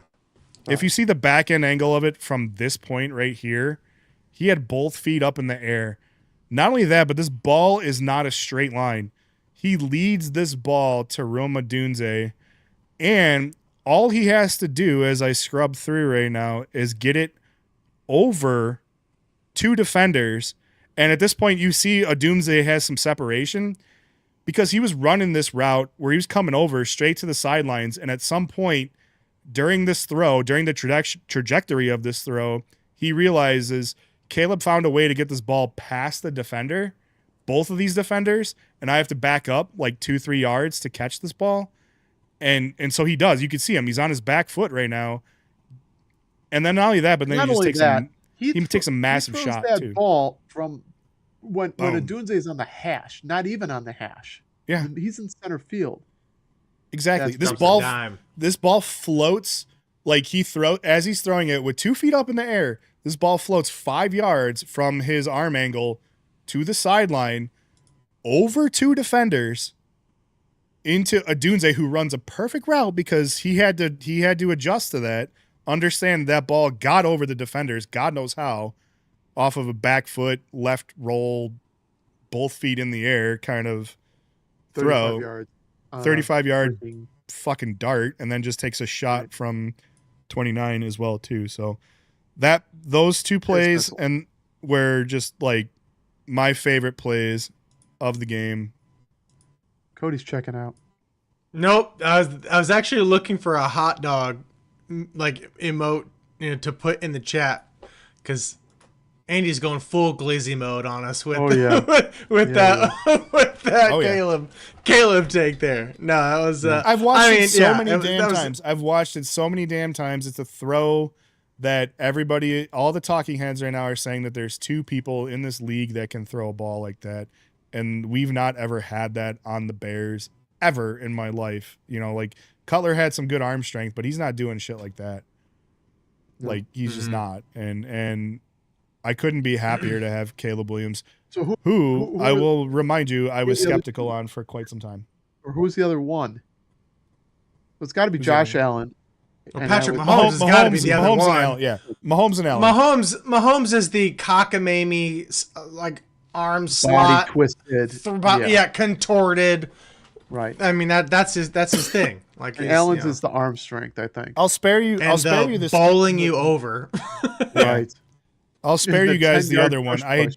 I did have another one too with I think it was the DJ Moore one, which schematically was an awesome play, but I would have had to have showed you 3 plays from the first quarter where we ran bubble screens on the go-ahead touchdown to DJ Moore.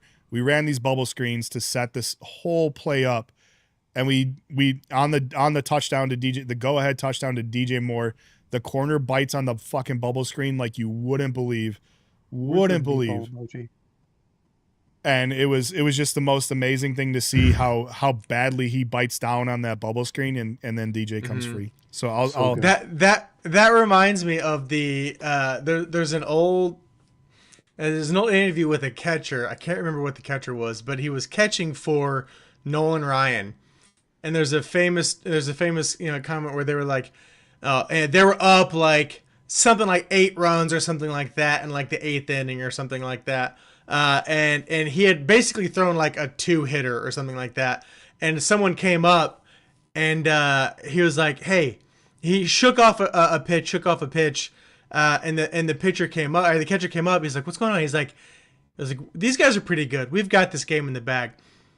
I'm going to throw him this curveball. I'm going to throw him a fastball. I'm going to throw him this curveball, and he's going to smash the shit out of it. But we're going to play them again in the playoffs. Mm-hmm. So he throws a curveball, and he hits a home run. Everyone's pissed or whatever like that. They meet in the playoffs again. He throws fastball. He's like, this guy's looking for the curve. Throws a fastball by him. Wins the game because he was waiting on the curve. Yep. Right. And he knew he was thinking that far ahead. Like, I love shit like that. That's the Ben Johnson style of offense, you know, that we're starting to see. It's the long play. Yeah. It's the long play. Yeah. Like he's been doing this for a while now. He does it the best, I think, with 13 personnel. And it doesn't also hurt that we've got even Durham Smythe, our like 3rd string tight end. Dude can catch some passes. You put those 3 out there, you can motion into a trips, you can motion into any sort of gun. 2 solid tight ends. They elevate that Smythe, and Like, they just make him so much better. But that's what I mean. It's like it how do you scheme against that when you could put 13 personnel in there and a back in the backfield and everybody's thinking run, and all of a sudden you can motion into gun, and you've got 3 guys that you got to cover that you need legitimate corners and safeties to cover these guys. I'm gonna throw this out there. I'm gonna make a comment because this is coming full circle.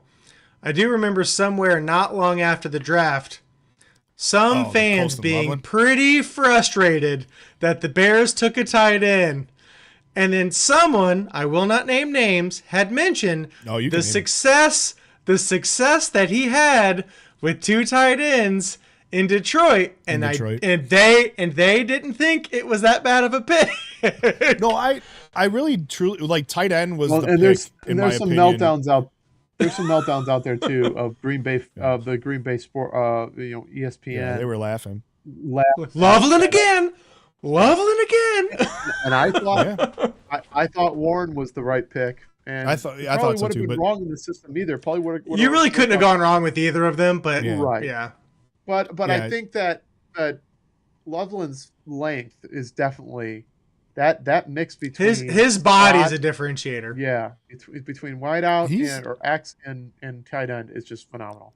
There's people that are talking about, like, right now, if you look at where he ranks in terms of tight ends, he's like top 5 in terms of tight ends. He's going to be in the top 3. I would say I want to say he was tied in 5 in fantasy. Yeah. Yeah. That's nuts. It's just going to get better. Rookie. Just going to get For better. a rookie, yeah. All right. Exactly. We got to talk a little bit about Josh Allen. Yeah. Because- Yeah, 100%. Let's do that. And then we have some Ghost Roast and Toast, but maybe we just skip and go to memes. Whatever you want. We can. I mean, we could do it quickly. I feel like we need to. Yeah. I feel like we need to go through some things that are not Bears related. Right. Let's. Right. We got to go. I purposely not talked about some things because I knew they were going to be in Ghost Roast and Toast. Let's go through them quickly. All right, here we go. Okay. It's time for Ghost, Roast, or Toast.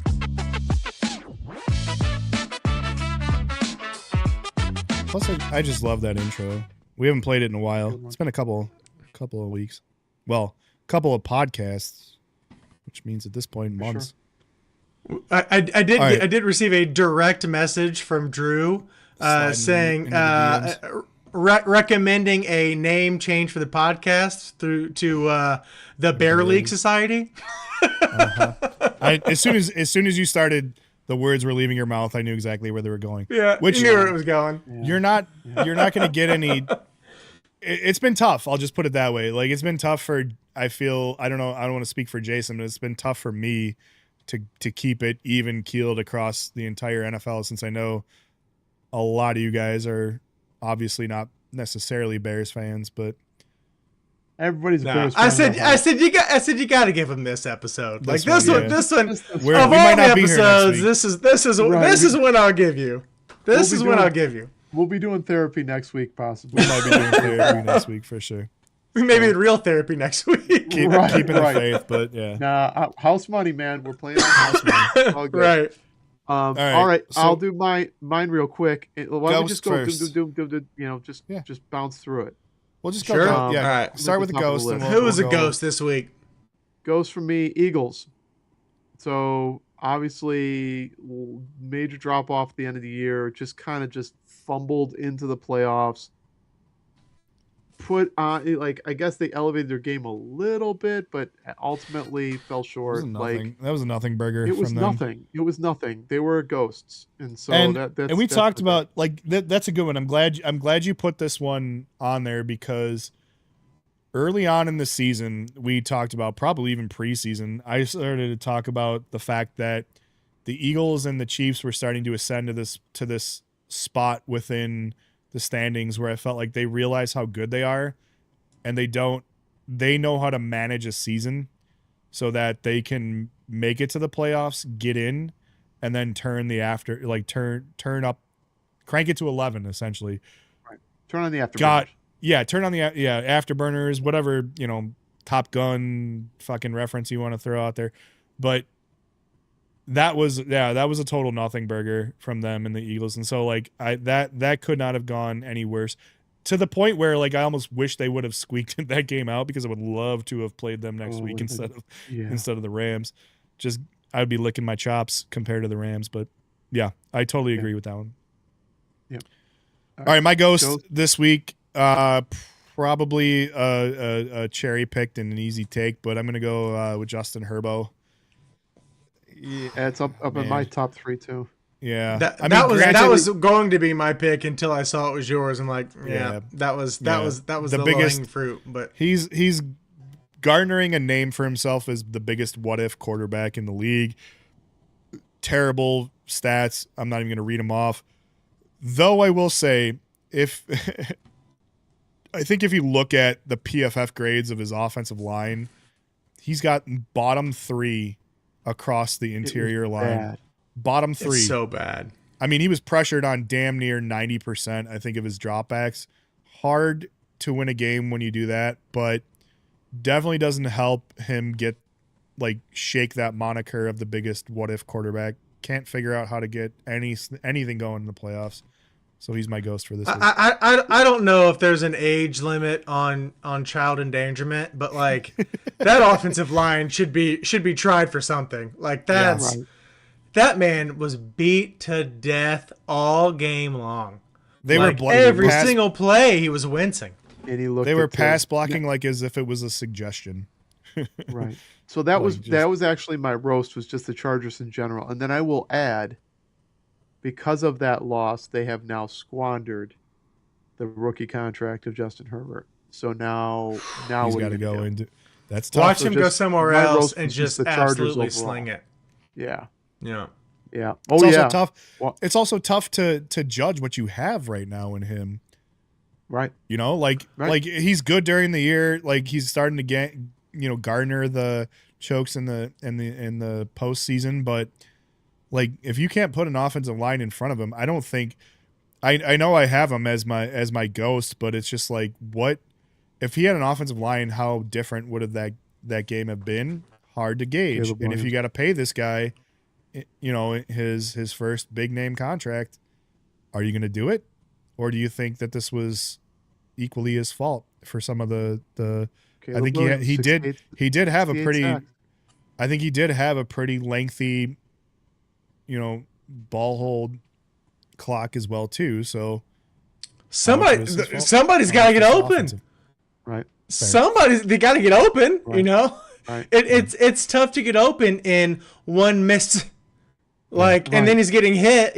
Like if you Yeah. can't get one Mississippi out before you're scrambling for your life. And Damn. the old man Keenan Allen is your primary. Like, It's true. yeah, Yeah. Yeah, something's it's got to tough. change. It's tough out there, Carterville. man. He's gonna be very I It interesting. sucks because 'cause they fired their OC. I'm a Herbie fan too. I am Yeah. a Herbert fan too. Yeah, no, he's Yeah, me too. yeah. And like I'm very curious to see how this offseason goes. See what they do on the interior. See what they what they do at offensive coordinator, and to see what they do with his contract. If what Jason said was right, that he's now at the end of his contract and they got to sign him. It's going to be very interesting. All right, let's I think get your it- ghost, Cody, it's- before we. Yeah, we already Jim went into it. Harbaugh needs to hook up his nipples again. I think. To the I'll maybe say Justin's too. my ghost is all of those. And he is AFC. I'm a Josh Allen fan at heart, right? And how can you not be?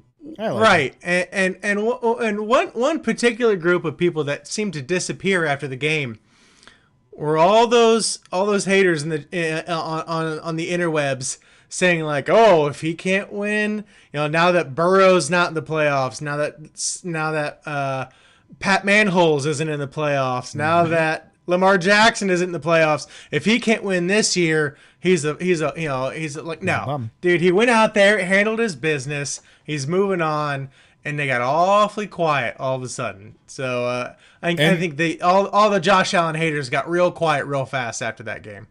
And you'll remember last week when we started talking about like picks for the wild card round, and you mentioned how, like you were going Josh Allen with the underdog, but you talked about how difficult of a, like Jacksonville was.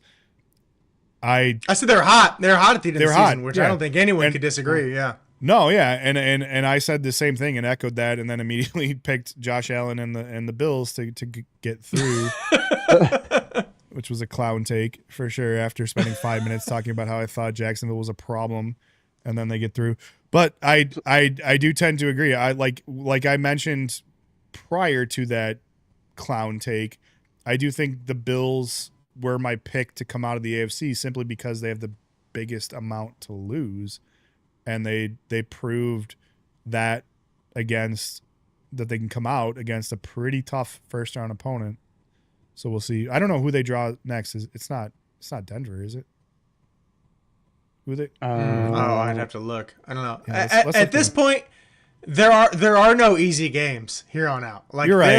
this playoff, You're like right. after that AFC wild card round, especially. like Yeah.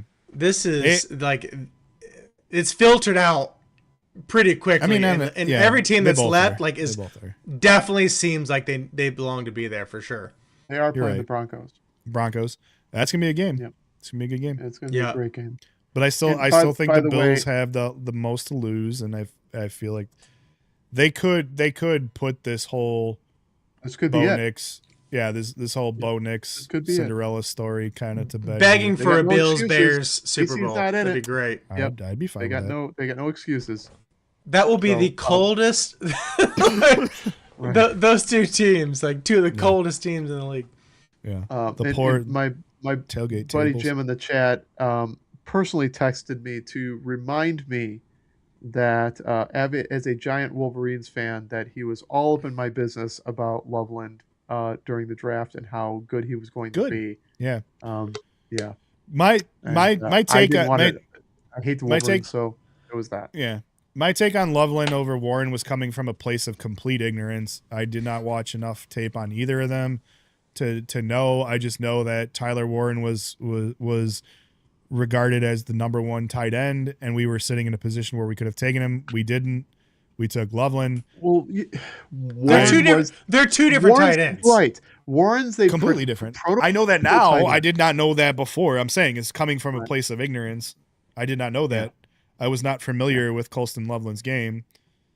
And like, I guess I probably should have been, considering like how JJ McCarthy like was as a QB, that like clearly he was being brought up by the rest of the players around him, including Colston Loveland. But all right, toast. All right, or did we go through you went roast? You got you got your roast. You said Chargers, right? Yep. Anything you want to expound on that one? I already talked covered? about it. Okay. Let's. Yeah, we I mean, my roast is just Aaron Rodgers with his pick six at the end of the game. Like, I'm too much a Bears fan at this point right now. I'm just gonna pick all the things that make me happy as a Bears fan, and was happy. This is a BLS pick because the Steelers lost, Aaron Rodgers lost, everyone wins. Like everyone wins. Cody's happy, right? I'm happy. You're happy. That strip sack that he got hit on was almost like that meme of him laying on the ground with his helmet on the ground, yep. Like up under his nose. Yeah, the whole thing was just glorious to watch. And I don't like. Don't get me wrong. Aaron Rodgers on the Steelers is less of an issue to me than Aaron Rodgers on the Packers. He is. He's just not on your rival. I understand it's that. Same Aaron Rodgers, different package. No, he is, but I like because the fact that like we wouldn't see him until the playoffs, which was kind of a funny take. A lot of people were wanting to see Aaron Rodgers discount double check the Bears in the Super Bowl one last time and just own us. A lot of people were calling for that. The fact that he's in the AFC, like I've always felt like I had to like appreciate his play as a quarterback. It's a lot easier to do so from the AFC on the Steelers than it is when they're in our division. But that said, because of all the fucking people that were like, oh, it would be the funniest thing ever if the Bears and the Steelers meet in the Super Bowl and Aaron Rodgers just fucking dominates us. I'm happy to roast Aaron Rodgers on the fact that that was a terrible game for him. Not a great way to go out, and the worst way at the end. I hope he rides off into the sunset. Part of me thinks he might still be back next year. I don't know in what capacity, but I hope not. That's my. He's a less likable Frank Gore. He's a cockroach that just will not go away. Yeah, right. Not wrong about that. All right, what do we got for roast? So my roast again. This AJ Brown Sirianni relationship just deteriorating, like before from like week 4 on. It just got worse and worse and worse to the point where they're screaming at each other in the tunnel back to the locker room. And they're trying to play it off like, oh, it's nothing. Shit it's show. No, AJ Brown will 1,000% play. It will be on a different team next season. There's no scenario in which he's done his last snap. With guys. Do you think him and Metcalf team up? Dude, don't put that out there in the universe that. What's wrong with you? They work out together. They work out together. I saw the meme. So do Jamar Chase and Justin Jefferson. You don't see them on the same team. Could you imagine that duo, though? Unfortunately, the most likely place for that to happen is probably going to be like Minnesota, but we don't talk about that. Let's not talk about Well, they're going to have an opening with Jordan Addison because he's about to be incarcerated for the 3rd time, I think. I don't know if you saw that. Right. I did not see that. Yeah, he got arrested again. It was, but it's like bullshit. I think it was like trespassing or something in Vegas. Oh yeah. shit! Yeah, it's gonna be. I think he's like not allowed to. I shouldn't say this because I did not do any sort of research, which is in theme with our On podcast. par, on par for the podcast. Right. But I did not do any research on this. But, deteriorating soft tissue with zero scientific backing. But I did. That's I zero. did see. Yeah, it wasn't zero. There was an article, but in any event, yeah, I saw the article that said that he was arrested in, I think, Vegas for trespassing. My assumption was that he's not allowed to step foot in a casino. He did. He gets arrested. Whatever, like I'm sure it wasn't. There could have been a lot worse things he could have done that were more Jordan Addison related. But it's like his third fucking arrest, so. That's not even the top 5 worst things an NFL player has done in Las Vegas in the last 5 years. Like, You're not wrong about that. but Absolutely. Antonio Brown. All right. Well, Not that's what I AJ said. Brown. What's wrong what's with the Browns? Yeah, all the Browns. All the Yeah. Browns. Well, yeah, like I saw the meme too. It was like him. I was starting to say that him and Metcalf team up to practice or to train in the offseason. And it was like the meme was like the two of them like just standing there flexing in front of the camera, and it was like the last thing the ball sees before it gets dropped.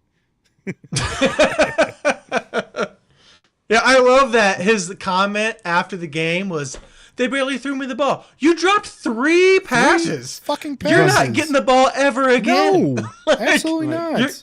Your ass is going on blocking duty. Like, you will not see another throw." It drives me nuts when these guys like do something bad and then think that they're still deserving of like some plays or something. Like, well, Or they like, just discount the fact that it sit never down. happened.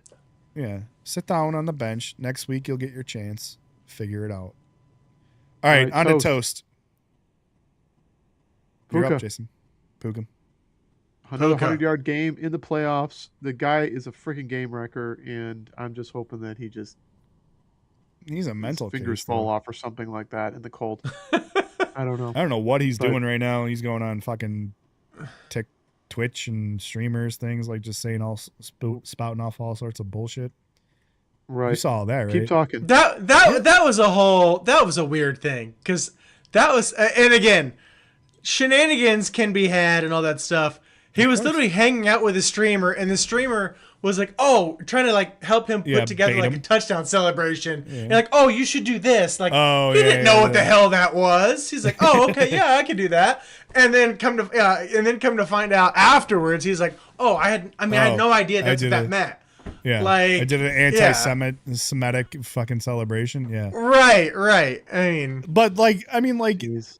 I don't know. Like, there's just a long. mind you, he's like Yeah. 23, like 24. He doesn't know what the young, fuck he's child. doing. He's young. Somebody Right. though needs Someone needs else to take tells that him to boy. do something, he does it.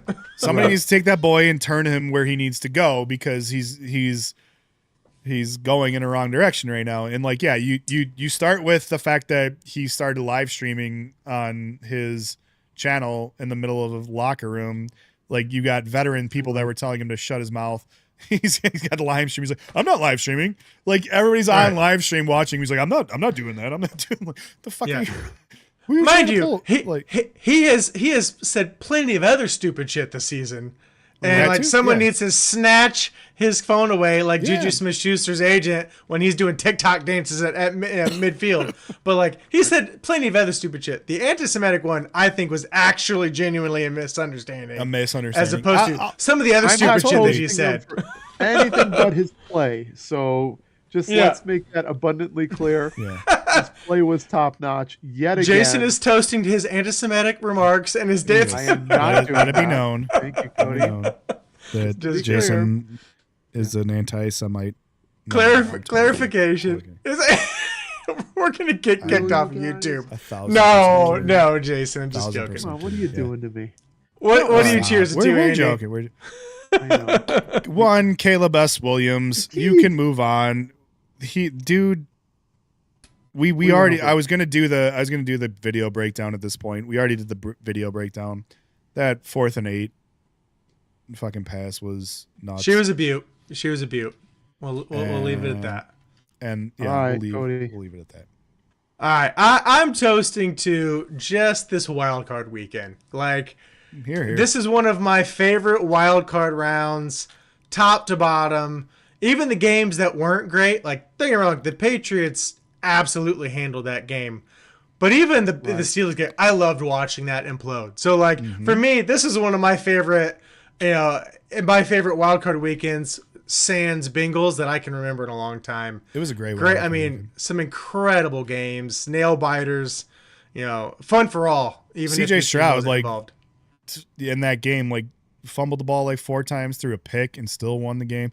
And he started a challenge for the most amount of points in the fourth quarter of the wild card round too, because I think they scored like 23, was it? And we scored 25. So that's the level of pettiness that I rise to at this point right now. I'm like, okay, fourth quarter we scored 9 points heading into the fourth quarter, and then we scored 25 in the fourth quarter. They scored 23, and I was just like, oh, please don't let them score that touchdown. Those are rookie numbers. You got to get this pumped up. Exactly. Right. And I will just go and throw another roast out there. I really freaking hate the Monday night wildcard game. I just don't. I don't like it. It's not fair to the teams. Like Yeah. especially you got the Saturday games. Like you got. I don't know. They could have played them all on Sunday, right? Saturday and Sunday and be over. Yeah, I don't know why they didn't understand. have more on Sunday. Yeah. Was it West Coast teams? Was there too many West Coast teams? Do they typically do Monday nights? I don't even remember. Like, I'm drawing a blank now. Yeah, Do so they I had to typically? go back and look at that. They have done Monday okay. nights in the past, and I Because we know that The NFL is on not the going to NFC lose an side- opportunity for right. viewers. We know on Right. the NFC side now where we're like all the games are going to be late because it's the Bears and the fucking NFC West. Like it's San Fran, Seattle, and LA. So Right. we have to take all the Alright. late games. But We All right. need to move on to memes because we're going to be pushing up a 2-hour stream here I'm good by the with time that. we wrap up memes. Yeah, I'm good with that. Let's get it. All right, let's get into the memes. It's time for some memes.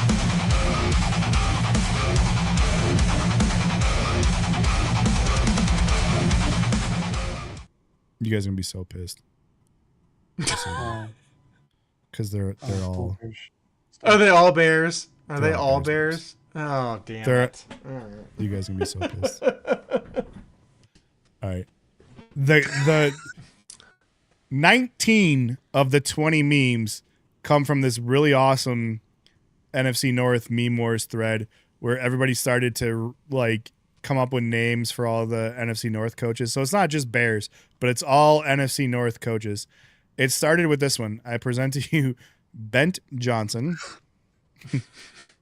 weird. Can we take a second to talk about Ben Johnson? Nice. There you go. That one's better. Cat LaFleur. So there's that one. I like the roar. Sedan Campbell. I think that's probably one of my favorites. Sedan That's a good one. Campbell. Yeah. The stretched face. Yeah. To the Bears fan who made the Matt LaFleur in response of Bent Johnson, I present to you Bento Johnson. Just a bento box. Hen Johnson. We got Hen Johnson. I'm telling you, we're gonna fly through these because there's like fucking 20 of them.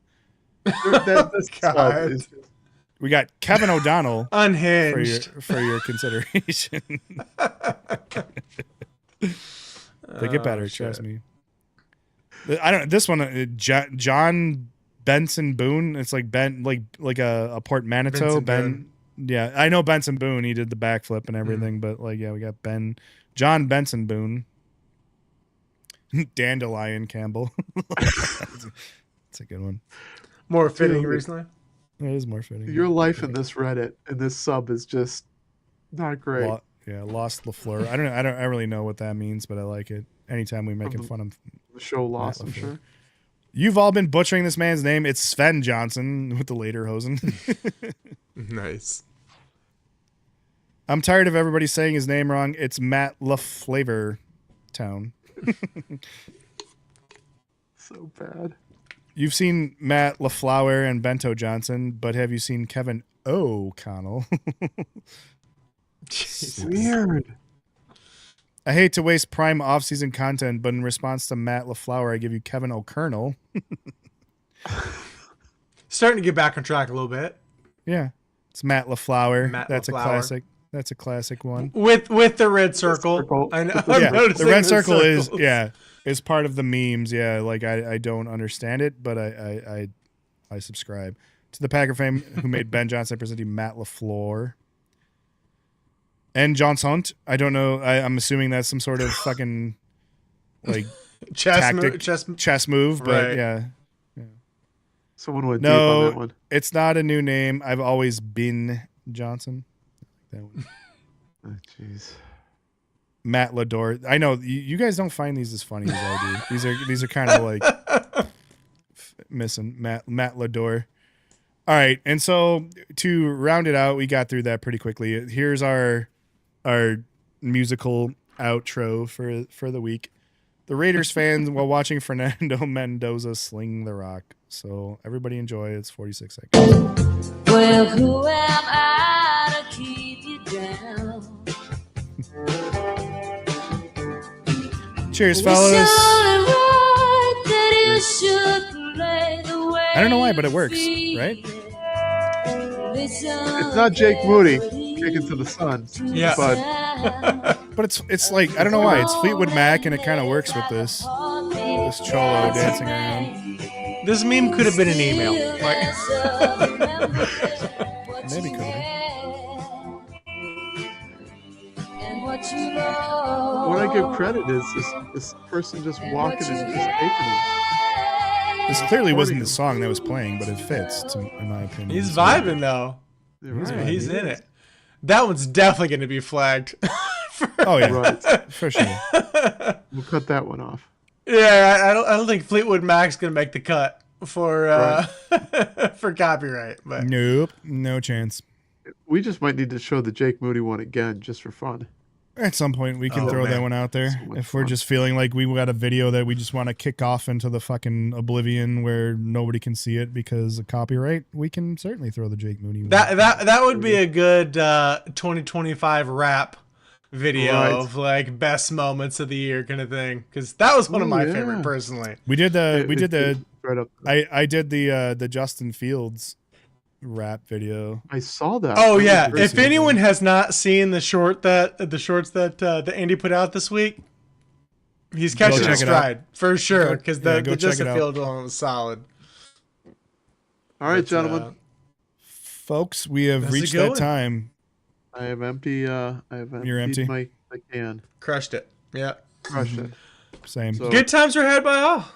Yeah. All right, folks. Thank you guys for indulging us, Bears fans, for a podcast. We promise that come next week, as long as no, I'm not going to even promise that because if No. the Bears win promise against the that. Rams, Don't we're going right back to this. I'll break down more videos. I'll throw more fucking. Now we're stuff out scaring there. subscribers away. No, If you just want a teaser on the tone of next week's podcast, just watch the Bears game. You'll know how it's going to go. Like, Right. everybody's going to do anyway because there's only one game on at the time. Like that's Right. that's the way I feel. Is like we've earned the right at this point in time right now to be the only game that's on TV at a certain time. And so if we win, then we get a chance to talk about it. But no, I'm in all honesty, yeah, Fair enough. we're coming up to the end of the year. We'll still find some way End to of the go football on every season. Wednesday. End of the end of the NFL year. We'll still find ways to keep giving you content. Those of you that were around from the very beginnings, We got all types we of got stuff lots to to talk. There's go yeah. over. I don't think we we don't had no really problem cover- filling an hour and a half before the NFL. Yeah. Right. We talked about like our top 5 TV shows, top 5 movies. There's lots of stuff for us to talk about even during the off season. So stick with us. That's Well, when thank we you get into guys. real debates. That's when we start debating Yeah. the shenanigans. The stuff that really matters for sure. But thanks to everybody who stuck with us tonight. Stuck with us through all the nights. We love you guys. Thanks to society. We'll catch you next Have a Wednesday. great week. Have a great week. Take care, everybody. See you soon. Go Bears. Cheers. Bears. Go Bears.